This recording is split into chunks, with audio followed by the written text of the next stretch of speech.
Meus amigos, o Flamengo está de volta às semifinais da Libertadores da América ao eliminar o Estudiantes na Argentina, uma classificação bem mais embaçada do que se projetava. Mas, é bom lembrar, a Libertadores não dá nada de graça para ninguém, nem para o clube mais rico das Américas.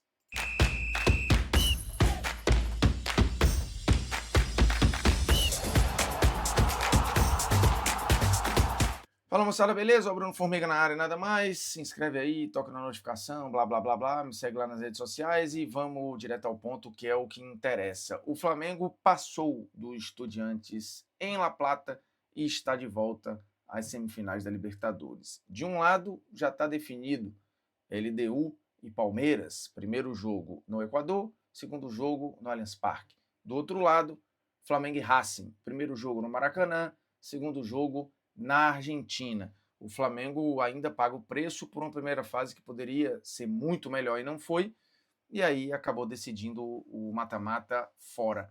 O que obviamente transformou esse duelo contra o Estudiantes em algo muito mais perigoso. A diferença técnica de investimento, de qualidade, ela é inegável. Na Argentina se sabe disso, no Brasil se sabe disso, na América do Sul inteira se sabe disso. Mas o campo grita, o campo fala. E o Estudiantes fez um segundo tempo de sobrevivência no Maracanã e achou um gol no final, o que levou o jogo para a Argentina com um ar de muita tensão. Você conversava com rubro-negros, via o semblante de alguns, e aí talvez pelos fantasmas que o Flamengo já enfrentou em outras edições de Libertadores, o torcedor do Flamengo estava bem desconfiado, estava menos confiante do que em outros momentos. E talvez com razão, porque a arbitragem no Maracanã tinha sido muito ruim, o jogo era para ter sido um placar muito mais elástico, o Flamengo era para ter definido, no primeiro tempo não definiu, e é isso. Futebol, mata-mata, Libertadores, o roteiro é esse aí em várias vezes. Eu diria até que na maioria das vezes. Então não me surpreende, e não deveria surpreender a nenhum flamenguista. Então o jogo no Maracanã era para minimizar a dificuldade natural que o Flamengo teria na Argentina. Mas levando só um 2-1, era de se imaginar que o Flamengo fosse sofrer.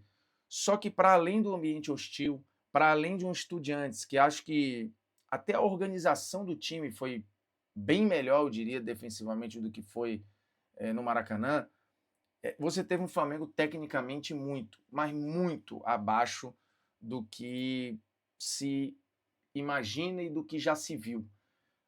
Passe errado, excesso de bola longa, erro de tomada de decisão, o drible final sempre saindo curto demais ou longo demais, as associações quase que inexistentes, né? Se a gente olhar a linha de frente do Flamengo, que foi poupada contra o Vasco pelo Brasileiro, basicamente ninguém jogou bem, né? O Samolino tentou bastante, mas muito mais tentativa do que acerto. O Arrascaeta fez um jogo muito ruim, de muito erro, de pouca decisão, de pouca criação de fato. O Pedro também um jogo com muita dificuldade, tanto que o Arrasca e o Pedro foram substituídos no segundo tempo, e o volume do Flamengo até melhorou com as entradas do Luiz Araújo e do Bruno Henrique. O Samulino continuou sendo muitas vezes o desafogo do lado esquerdo para buscar a linha de fundo toda hora.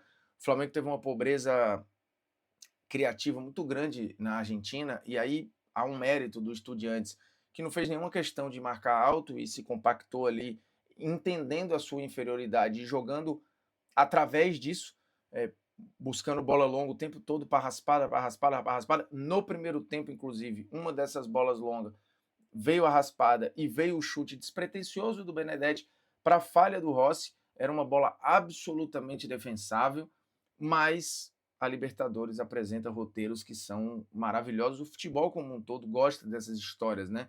De pegar um candidato a vilão e reinventar o protagonismo dele dentro da história no próprio jogo. E aí o Rossi, contra o seu ex-clube, passa de quase vilão de uma eliminação a herói pegando 2 pênaltis na decisão. O Flamengo bateu pênaltis perfeitos, precisos, cobranças seguras, firmes, indefensáveis, e o Rossi pegou 2 cobranças, incluindo uma do Benedetti, né, que tinha feito o gol no primeiro tempo, e fez um gol no segundo, que seria o gol da classificação do Estudiantes, anulado por muito, mas muito pouco, em mais uma jogada de bola longa, raspada, para ataque na profundidade às costas da defesa do Flamengo. O Flamengo se expôs absurdamente com o jogo 1-0 para o Estudiantes, sabendo que, ok, o gol de empate lhe devolvia a classificação direto, mas o 2-0 ia transformar aquilo ali num inferno para se encarar. Mas o Flamengo, e aí vem muito do que acredita o Felipe Luiz, manteve a sua estrutura, manteve a sua forma, isso é louvável, mas é absolutamente arriscado. E o Flamengo, por muito pouco, não tomou o segundo gol. Se você reparar no replay, o Léo Ortiz ele tem uma percepção muito rápida do lance. E ele, no momento da raspada, um segundo antes, ele freia para deixar o Benedetti em posição de impedimento. E é aquilo que salvou o Flamengo, né? Porque o Benedetti chega cara a cara com o Rossi, finaliza na cavadinha, ali já era a reta final do jogo, imagino que ia ficar uma situação muito desesperadora para o Flamengo conseguir ir atrás. E assim, o futebol ele é feito de investimento, ele é feito de estrutura, ele é feito de dinheiro, o futebol profissional não vive assim, mas a gente já viu essa história acontecer centenas de milhares de vezes, não é toda vez que o time mais rico vai levar, ou vai levar com tranquilidade. Não é sobre isso, a Libertadores nunca foi sobre isso. Há um domínio brasileiro evidente e que tem tudo a ver com investimento e dinheiro, mas a gente viu já vários brasileiros mais ricos, mais poderosos, caindo para times menos ricos e menos poderosos. Isso aconteceu com o Flamengo no ano passado, acabou de acontecer com o São Paulo. Então o mata-mata tem armadilhas que são maravilhosas de ver. E o Flamengo, por muito pouco, não caiu numa arapuca, num risco. Risco esse que começou lá no Maracanã, com o gol achado do Estudiantes, com todas as questões que teve o jogo, ok.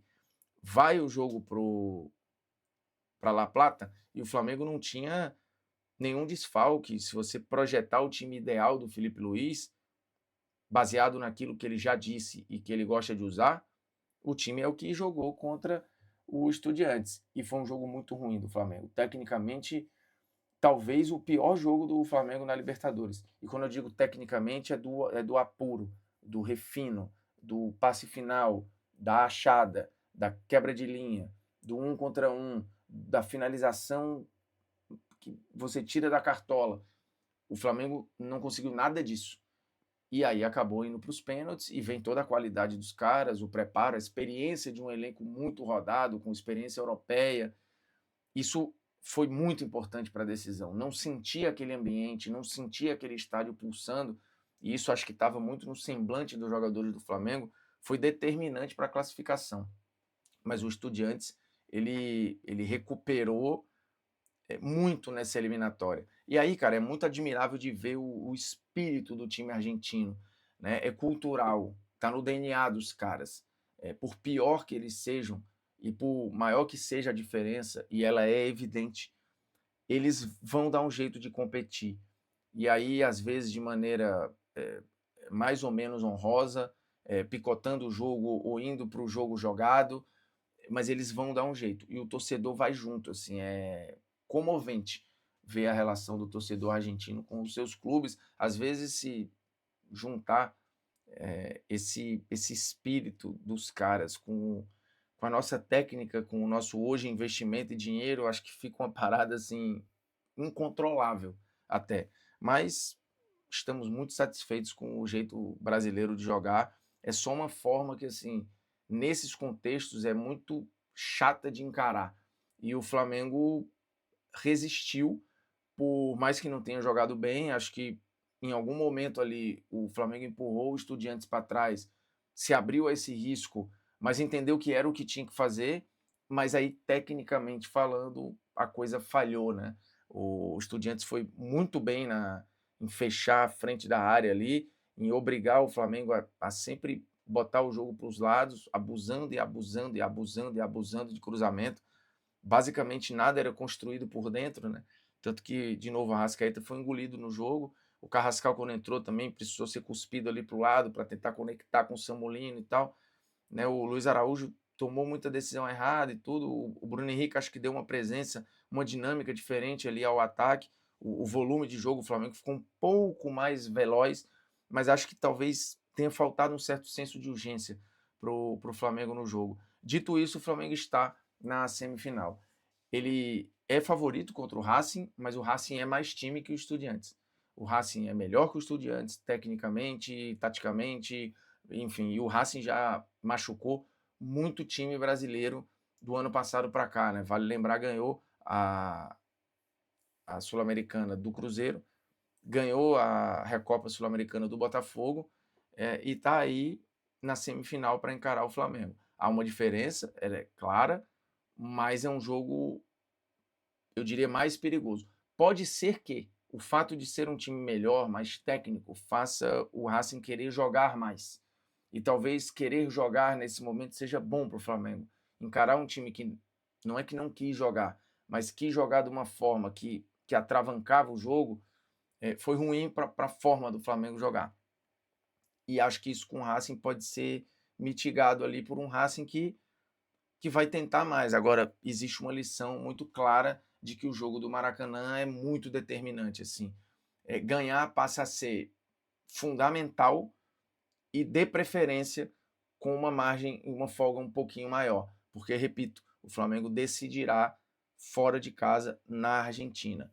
Do outro lado, o Palmeiras decidirá no Allianz. Vai para o primeiro jogo contra a LDU. Também ficou o recado do que aconteceu com o São Paulo, o quão é prejuízo você tomar uma diferença maior de um gol lá, o quanto é difícil reverter em casa, por mais que o estádio pulse junto e tal. Então tem lições para os dois lados.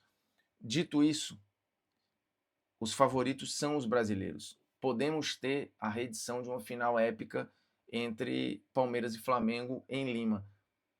Mas, de novo, a Libertadores não aceita desaforo e não dá nada de graça para ninguém. Então, bota aí nos comentários a sua projeção de final ou a sua final favorita. E aí só quem chegou até o fim vai saber. E como o vídeo já está sendo postado tarde, agora eu quero ver quem é os de verdade aqui nesta porra. Eu não posso mais falar palavrão agora, né? Porque disseram que virei tiozão. Nunca falei palavrão, agora estou falando porque estou na Globo. Não fode, né, pô?